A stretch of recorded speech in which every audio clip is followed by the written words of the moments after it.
పితా పుత్ర పరిశుద్ధాత్మ నామమున ప్రభువునందు మిక్కిలి ప్రియమైన సహోదరి సహోదరులారా, ఈనాటి ధ్యానాంశం దేవునితో నడిచిన హానోకు. ఆదికాండం 5వ అధ్యాయము 21-22 వచనాలు చూసినట్లయితే, హానోకు 60 సంవత్సరాల వయసులో మెతుషులాను కనెను. ఆ తరువాత 300 సంవత్సరములు జీవిస్తూ కుమారులను కుమార్తెలను కనెను అని చెప్పబడుతుంది. హానోకు అనే మాటకు అర్థం తనను తాను దేవునికి ప్రతిష్ఠించుకున్నవాడు. హానోకు జీవితాన్ని మనం చూసినట్లయితే, మొదటగా హానోకు దేవుని చిత్తాన్ని గ్రహించి ఉన్నాడు ప్రియులారా. రెండవదిగా ఆయన ఆలోచనలు గ్రహించి ఉన్నాడు. మూడవది దేవునితో సహవాసం చేసి ఉన్నాడు. నాలుగవది దేవుని సహచరుడై జీవించాడు. ఐదవది దేవుని సంతోషపెట్టాడు. ఈ 5 సుగుణాలు హానోకులో మనం చూడగలుగుతున్నాం. దేవుని చిత్తాన్ని గ్రహించాడు. అందుకే హానోకు అంటే యావే దేవునికి ఎంతో ప్రీతికరంగా మారిపోయాడు. 60 సంవత్సరాల వయసులో మెతుషులాను కని దేవునికి సహచరుడై జీవిస్తూ కుమారులను కుమార్తెలను కనెనని చెబుతుంది. చాలాసార్లు మనం ఏమంటామంటే, సంసారం వలన నేను దేవుని దగ్గరికి రాలేకపోతున్నాను, సంసార బాధ్యతలను తప్పించుకొని దేవుని ప్రార్థించలేకపోతున్నాను, దేవుని ఆరాధించలేకపోతున్నాను, పరిశుద్ధంగా జీవించలేకపోతున్నాను అంటున్నారు. ఇలాంటి సమయంలో హానోకు మనకు ఆదర్శంగా కనబడుతున్నాడు ప్రియులారా. మొదటగా దేవుని యొక్క చిత్తాన్ని గ్రహించి ఉన్నాడు. దేవుని యొక్క బిడ్డలమైన మనం ఎప్పుడైతే దేవుని యొక్క చిత్తాన్ని గ్రహిస్తామో దేవునికి ప్రీతికరమైన వాళ్ళగా మారుతుంటాం, దేవుని యొక్క ప్రేమను చూరగొనగలుగుతుంటాం, దేవుని యొక్క అద్భుతాలను మనం జీవితంలో చవిచూస్తుంటాం. ఎంతవరకు మనం దేవుని యొక్క చిత్తాన్ని గ్రహించడానికి సంసిద్ధత పడుతున్నాం ఆలోచించుకోవాలి ప్రియులారా. హానోకు జీవితంలో దేవుని యొక్క చిత్తం ఏమిటో గ్రహించాడు. ఆ చిత్తాన్ని గ్రహించడమే కాకుండా దేవుని యొక్క ఆలోచన చొప్పున నడుస్తున్నాడు. యెషయా 55:8 నా ఆలోచనలు మీ ఆలోచనలు వంటివి కాదు, నా మార్గాలు మీ మార్గాల వంటివి కాదు అంటున్నాడు. చాలాసార్లు మనం కూడా దేవుని యొక్క ఆలోచనలు తారుమారు చేస్తుంటాం, దేవుని కోపాన్ని రప్పిస్తుంటాం, దేవుని బిడ్డలుగా జీవించలేకపోతుంటాం. కానీ హానోకు సంసార జీవితాన్ని కొనసాగిస్తూనే దేవుని యొక్క ఆలోచనలు గ్రహించిన భక్తుడు. ఇదే మనం హానోకు నుండి నేర్చుకోవాలి. నేను ఎంతవరకు దేవుని యొక్క ఆలోచన చొప్పునే నేను, నా భార్య, నా బిడ్డల్ని నడిపించగలుగుతున్నానా?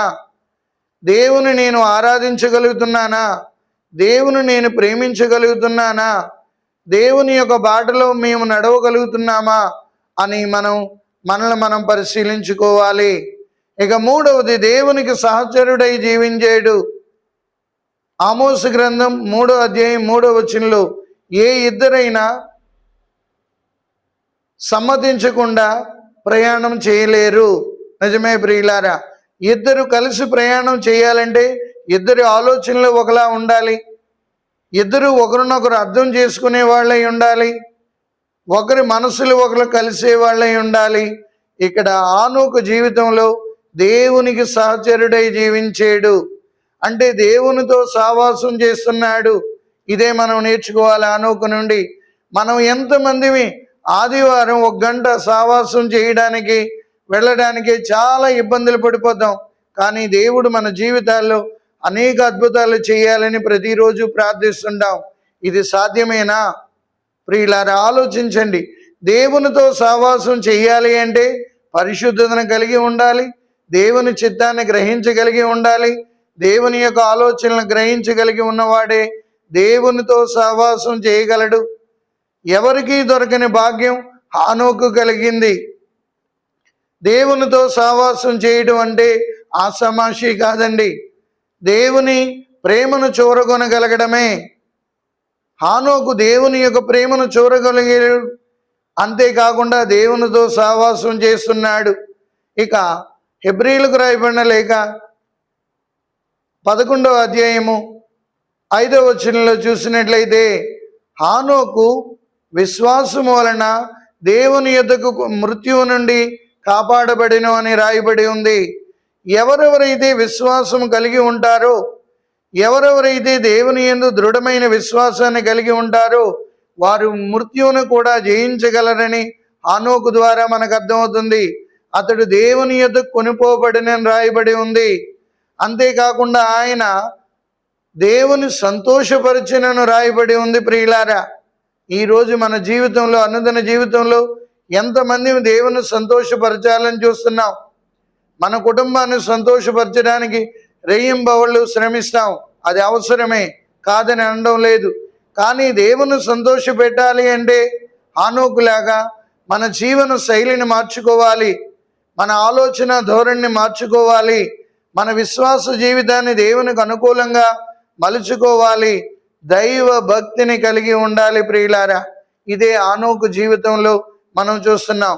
300 సంవత్సరాలు బ్రతికి దేవుని దగ్గరికి వెళ్ళగలిగాడంటే ఎంతటి భక్తిమంతుడో మనకు అర్థమవుతుంది. మనం ఒక ఆదివారం దేవుని ఆలయానికి వస్తే మరొక వారం మిస్ అయిపోతుంటాం. ఒక వారం మనం ప్రార్థన చేస్తే రెండో వారం ప్రార్థన చేయలేం. కొంతకాలం దేవుని వాక్యం చదివితే మరికొంతకాలం వాక్యాన్ని పక్కకు పెట్టేస్తాం.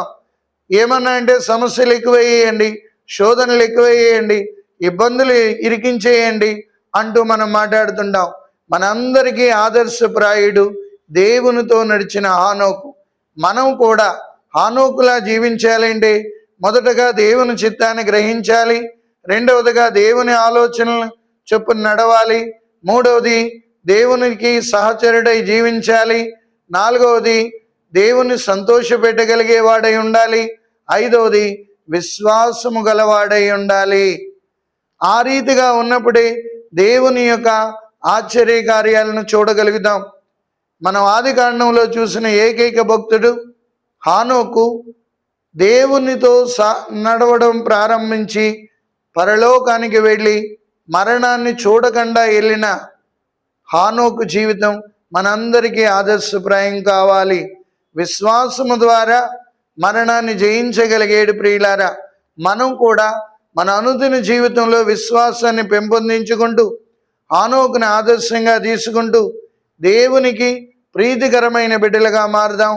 హానోకులా మనల్ని మనం ప్రతిష్ఠించుకొని దేవునికి అంకితం అవుదాం. ప్రభు మిమ్మందరినీ ఆశీర్వదించి కాచి కాపాడును గాక. ఆమెన్. పితా పుత్ర పవిత్ర ఆత్మ నామమున ఆమెన్.